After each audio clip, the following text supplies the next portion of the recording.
today we are going to talk about how a data diode can help an organization in building or increasing cyber resilience. Well, I say help in building. We also talk about 100% protection guarantee. Some people are like, what, 100%? Well, we will talk about that in this webinar. Like I said, I'm René, I'm a partner manager at Sentyron, and I work hand in hand with Mark every day with all our partners and customers around the globe, talking about their situations and their challenges and discovering how a data diode could help in their situation. So today I will talk about the diode, about concept, and a couple of use cases. But first, you heard Vaders talk about Sentyron. Many people don't know that name yet, because we used to be called Fox Crypto. We've been around for since 2003, like 23 years. We are supplying our solutions all over the globe in more than 28 countries. And but we have been acquired by CR Group from Sweden last year. And as part of that acquisition, we went through a name change, a new brand. So from Fox Crypto, which was blue, we today are Sentyron, more on the greenish side. The segments that we focus on with our solutions are government and defense. That's basically where we started off. Basically also because the data diode is a solution that in the past has been designed and developed by defense organizations. I will talk about it later. But we also focus on critical infrastructure, industry, but also on commercials. We have banks and insurance companies using data diodes. So a little agenda. I will talk just a little bit about the threat landscape. I think some of our colleagues might have been talking about that as well, about the challenges that we see, a little bit about our product, some client use cases, basically some examples of customers that are using the diode, and then about some deployment scenarios. I will try to stick to the time, 20-25 minutes, so we have some time for Q&A. First, let's see what are the trends in the threat landscape that we see. And this is not everything, but it's a couple of main points that we see around the globe. Ransomware, it's been around for a couple of years, still there. It's a big problem. Organizations get infected with ransomware. Files get encrypted. You can get the key to decrypt, but then you have to pay Bitcoin or other currencies. Another one is the theft of sensitive data, where cyber gangs hack an organization. They go after the database or other sensitive information, and then they publish a little bit of that information on the web, contact the organization and show them what they did and that the information is out there. And then they ask the organization to pay a certain amount of money in order not to publish it. Well, another situation where data diode could have helped.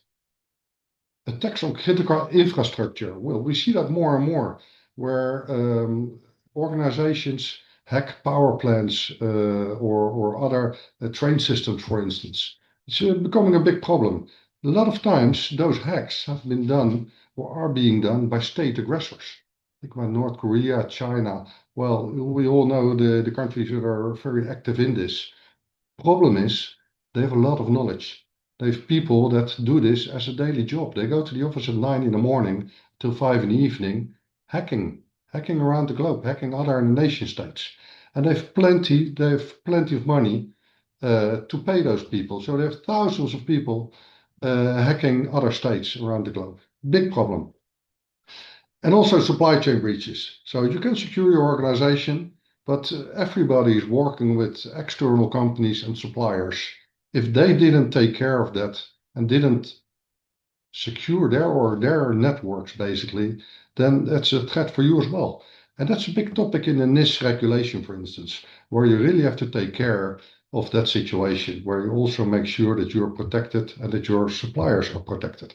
A couple of trends that we see in the market, and in all of these, a data diode could play a role in building resilience. The challenges. I want to talk about two high-level challenges that we see, that we always talk about. How do you protect your data? It can be sensitive data, it can be personal data, it can be state secrets, defense or police information. But also on the other hand, how do you protect networks and assets? Both scenarios we will touch now. How can you do that? Protecting your network or your information.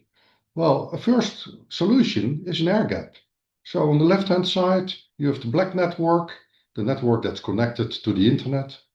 On the right side, there's a red network, the downstream or the secure network, as we call it a lot of times. And you want to exchange information between those networks. Well, what you can do is air gap the network. One thing is sure, online attacks are not possible because the networks are not connected. So information, hackers cannot go in and information can never leak to the outside world. But you do need to exchange information. So it's labor intensive because people will walk around with USB sticks, taking data from the black to the secure network and the other way around. So it's prone to human error. People lose USB sticks, then it's out there on the street. And of course, it's very slow. It's very slow because it's people involved. So it's a very solid solution. It's still being used in some situation in defense, but there's a couple of disadvantages. A better solution is using a firewall, or another solution is using a firewall. Here you have the black and the red network again. They are connected with a network cable, switches, routers, but also with a firewall. So that means that online attacks from the outside world are not possible because of the firewall that's preventing that. It's fast, it's high bandwidth, it's connected with 10G or more, and it's very flexible because you can open certain ports in the firewall for certain applications that are required at a certain moment. But a firewall is very complex to configure. It's very complex to maintain, and it's prone to misconfiguration. So if there's a little error, then a hacker can find that hole in the firewall and still access the red network. A firewall, it's software. And we always say software is great, but software is vulnerable. It's hackable. It might contain even backdoors. So a firewall is great because it's very fast and it does a high level of protection, but it's not a 100% guarantee. Nevertheless, we always say a firewall is required in any network. Between domains, on the edges to the outside world, it's crucial to have a firewall. But how do you protect sensitive or crucial top secret information or assets? Well, you could use a unidirectional data diode. A data diode guarantees that information cannot leak. So again, the same networks, black and red. And in the middle, we put a data diode, which is connected over a 1 or a 10G connection. So it's automated and fast because it's a one-time installation and then it's set and forget. There's no processor, no memory in the diode itself. So no need to update or upgrade or backfix because it's not in there. So it's a one-time set and forget. Therefore, the product is certified to the highest levels. I mean, if you look at common criteria, it's EAL7, which is the highest level, but also NATO is using it all over the place. And so it's NATO Cosmic Top Secret certified as well. And it's unhackable because, like I said, there's no processor, there's no memory, no software in the diode. A hacker, if he would enter the black network, couldn't even see the diode. It doesn't have an IP address. It doesn't even have a MAC address. So it's also a low TCO, a total cost of ownership, because it's a one-time purchase and set and forget. And it guarantees that information can flow from black to the red network, but the secret information that is created in the red network can never leave that network the other way because it's a unidirectional data flow. So how does our data diode work? And I specifically say how does the Sentyron data diode work? Because there's multiple data diodes out there and a bunch of them, they're using FPGAs. So it's field programmable gate arrays, which means it's software in there, it's programmable, and software, like I said, it's hackable. Well, what do we do at Sentyron? Schematically, this is the hardware diode that I just showed in the previous slide. On the left-hand side, there's the black network, and over here on the right-hand side, we have the red network. The diode is connected to proxy servers via a fiber connection to the black network, and on the other hand, to the red network. So information from the black network is flowing through the fiber, through the proxy server, through the diode, where is a receiver. The diode is pushing the data through, and it's received on the other end, and it's going into the red network. Information on the red network, or something or somebody that would like to try to set up a connection to the other side, it's impossible because there's no light receiver in the data diode. So it's impossible for information or data to flow from red to the black network because it's physically impossible. The receiver is not there. So this is how the data diode internally works at high level. So the first case I mentioned, how to protect information, sensitive or secret or top secret information. Well, in this picture on the left-hand side, we see the upstream or the black network again, which is connected to the internet. People are working here, like I do at the office. I work in the black network and doing emails, surfing, contacting our partners and customers, doing my thingy. On the right-hand side, there's the red network, the secure environment. There, they work with classified information. It's disclosure of that information, like in a defense or in a police organization. If information that they build here gets out there on the internet, names are out there of criminals or other people, people will die. It's crucial to protect that network and that information. In that situation, we put a data diode in between. So information that is created on the black network can be sent to red, where people can work with it, but it's physically impossible for information to leave that network the other way. Hackers that might access the black network from the internet can never access the red network because of the data diode. They don't see it. They don't see this network. Okay, so this is protecting secret information. One use case of a data diode. Typical customers, central governments, defense, police and intelligence, municipalities, all kinds of government organizations that work with personal or sensitive information, protect that information and those domains using data diodes. The second high-level case is how to protect critical assets and operations. So in this picture on the left-hand side, you see the OT network, the operational technology. On the right-hand side, there's the black network where people work that are connected to the internet. So, for instance, in this case, you have a production plant producing something, and all the information that is collected there and generated there, and all those data points using Modbus, OPC, Pi, whatever SCADA system, needs to go to the corporate network where somebody will monitor the situation in the production facility. It can also be a CCTV system with many cameras out there where information needs to be collected centrally in the office where people can collect it and look at it. Or it can be a database server from Oracle or SQL that needs to be transferred to the corporate office as a backup, for instance. Well, that network is connected to the internet. If a hacker gets in, then he's entering this network. One thing you don't want to happen is that a hacker entering this network could access the OT network and start playing with the valves in a power plant, a nuclear plant, or start hacking the database, for instance, or stealing the data. So that's why we put a data diode in between, so you can take information from OT to the IT network and work with it, but it's physically impossible for hackers to enter the OT network because it's a unidirectional data flow. Typical customers for this case, oil and gas. For many years, a lot of the oil refineries in the Middle East and other places in the world, like PetroRio or SLNG in Singapore, they're using data diodes to protect their plants. Hydro, so water, power, transport systems, but of course also nuclear. All nuclear plants around the globe, it's mandatory to protect the OT networks from the rest of the networks using data diodes.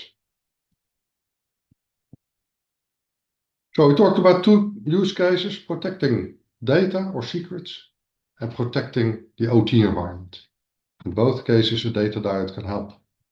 So a little bit about I wanted to say Fox, but I have to say the Sentyron data diode. Just one slide. I've been talking about 100% guarantee, certification. Well, you can take our word for it, but the thing is that Common Criteria, it's an independent organization. They test and certify our solution, and they certified it with the highest level, EL7+. But it's also NATO Cosmic Top Secret. So also NATO and NATO member states use this solution to protect their domains. 100% security and durability. Well, it's used in defense, so it's tempest, it's ruggedized, you can put it in a vehicle. And around the diode, we also deliver our software consultancy in order to support all those protocols that are out there. One more thing about EL7, or EL7+ in our case, it means that the product from design to production to warehousing, delivery and installation, that whole process has been certified. When we produce data diodes, there's people standing next to the production line watching every step until the diode goes into the box in a sealed bag with a specific number, and we take it to the warehouse and ship. All those steps have been tested and certified by Common Criteria in order to guarantee the integrity of the product. But, well, you could say the data, it's a perfect solution, right? It's providing 100% security for many solutions or many situations. But there's also challenges.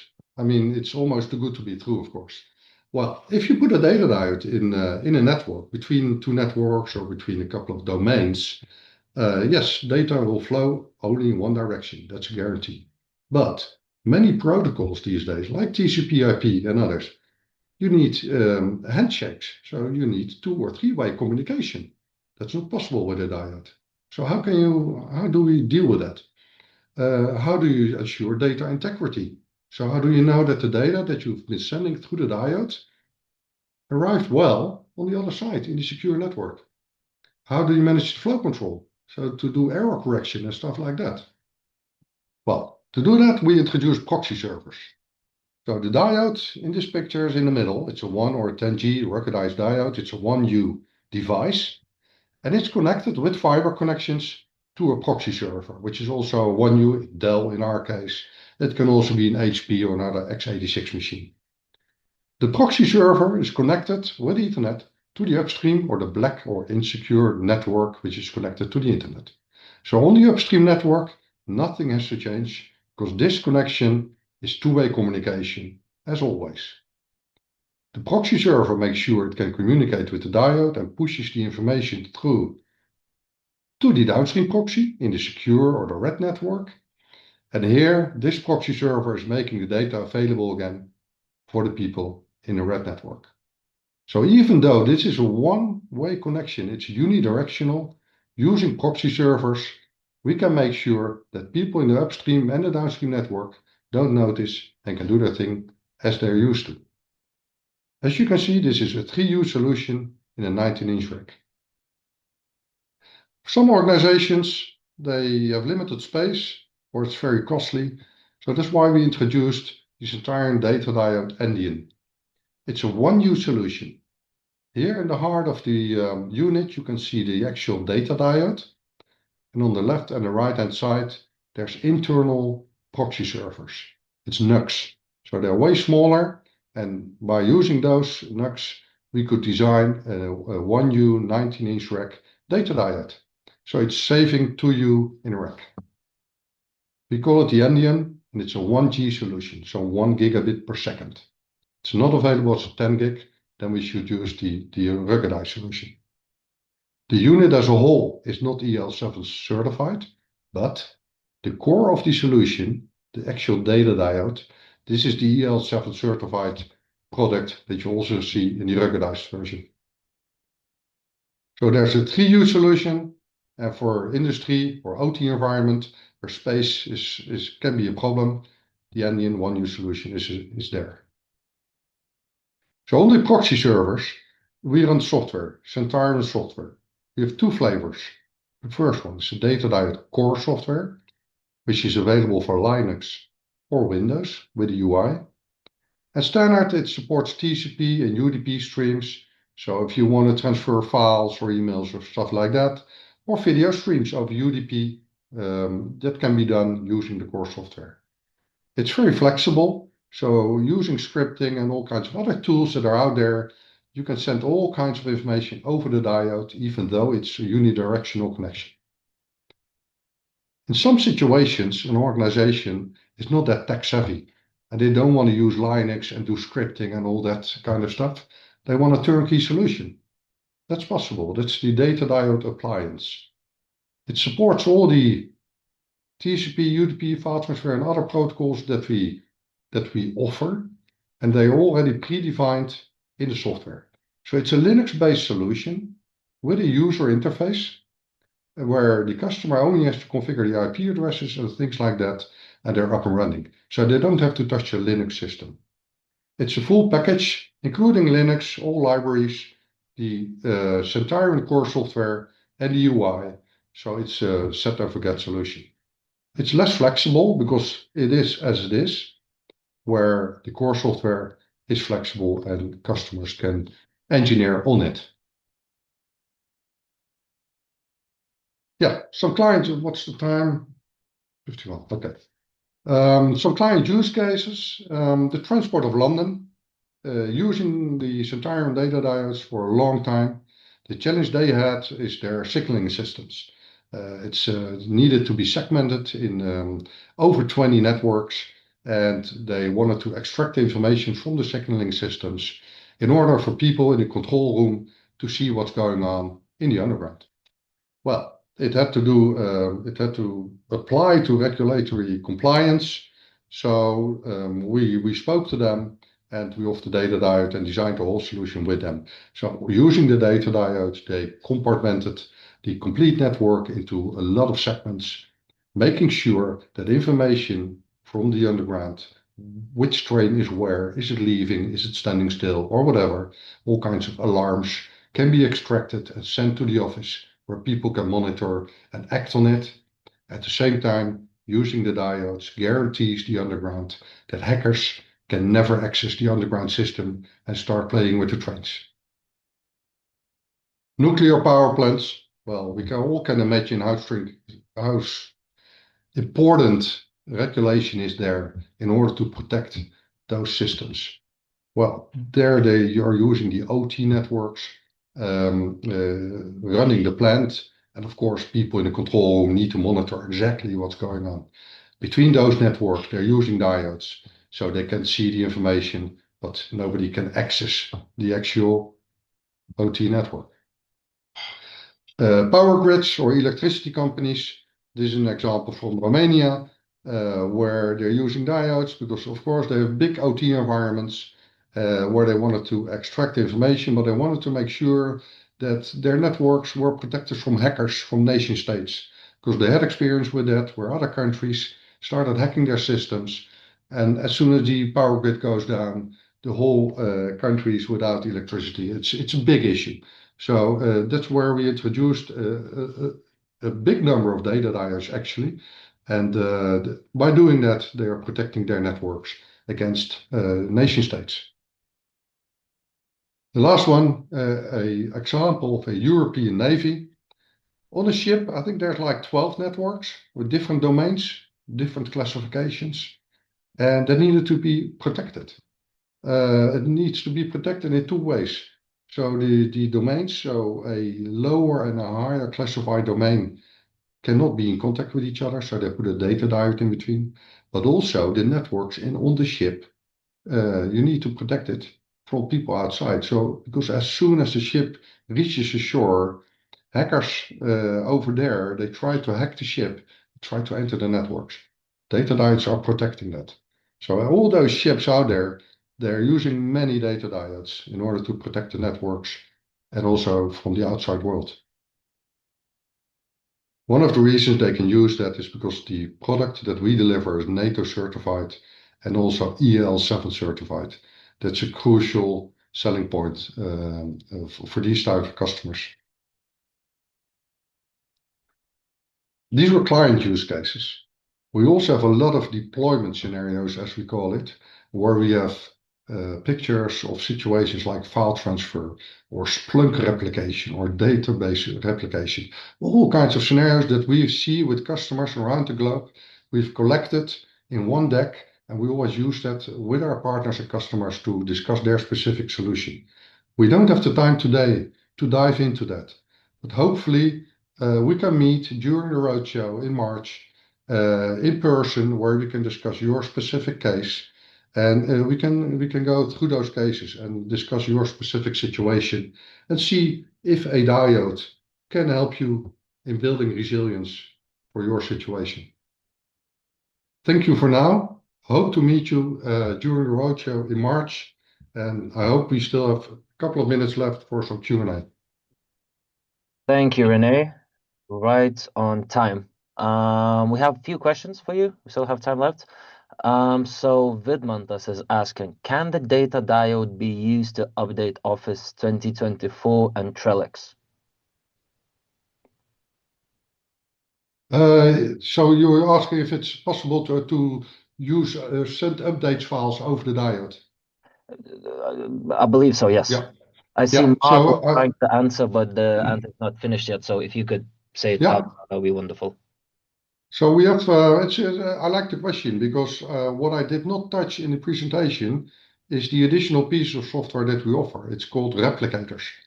So Oasis updates from Microsoft, they need to be applied in the black network, but of course they also need to be applied in the secure in the red network.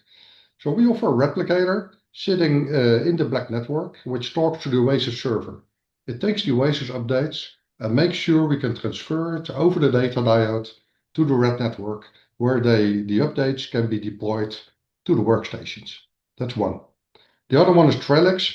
Yes, it's Trellix and other brands, antivirus updates. Yes, they can be transferred over the diode because it's basically those are files. You don't need a replicator for that. You can just transfer the files over the diode to the other side where they can be picked up and distributed to the workstations and the servers sitting there. Great. One more question. I believe you mentioned it and then somewhere in the beginning, but what sets your data diodes apart from other vendors? Mark, you're here as well, so I'll give you some time as well. Mark, my colleague, pre-sales architect. Thank you, Rene. Yeah, we have many differentiators because it's pretty simple to make a data diode. But as Rene explained, the certain certifications which apply and which are required by government, by military, those make a difference, first of all. And to give you an idea, EL7, it is even providing mathematical proof that data cannot flow the other way around. Witness production, as Rene mentioned, but also secure shipping, that if you ship the box from the Netherlands to your location, that we can guarantee that if it arrives at your place, that there are procedures in place which allow you to check whether it's the same box. And beside that, we also have so-called replicators. So it is not just here's the data diode, you can send a file across or a stream. No, we can replicate databases, we can replicate Splunk, we can replicate complete directories based on rsync, HTTPS replicators. There are many possible replicators possible, including for industry, like, for example, OPC or Modbus or historians. And that's the differentiator, because not many data diode vendors can do that. And unfortunately, but it is also realistic, or reality, I should say, we are European. So we're not from the States. And there's a guy somewhere in the White House who was causing a lot of troubles in the European region at the moment. So Europe first. And that's happening. We see more and more requests coming in where the countries say, European, please. We're a European vendor. We're not Israeli, we're not American. And something else we also do differently is we don't charge you by the protocol. So a lot of competitors charge per protocol. If you want to do a file transfer based on FTP, you have to pay. If you want to do it based on a Windows share, you have to pay. No, it's all included. And beside that, we also do not force you into a vendor lock-in. So the proxy servers, which are can be part of the solution, it's up to you. If you say, I want something complete package, we deliver it based on Dell. But if you say, no, I have my own preferred server manufacturer, it will work. We're open. And I think those are the main differentiators compared to the competition. Recently, I spoke with a customer and they are going to replicate a complete cloud environment to their private. And very sorry, we are running out of time. That's good. I understand. Next one is waiting. Yes, sorry for that. But yeah, wonderful presentation. Rene, you have a very last thing to say? Yeah, so hope to meet you in March during the roadshow. We will also do a technical deep dive and a demonstration of the solution. So more than willing to meet and look forward to it. Thank you. Thank you, gentlemen. Thank you.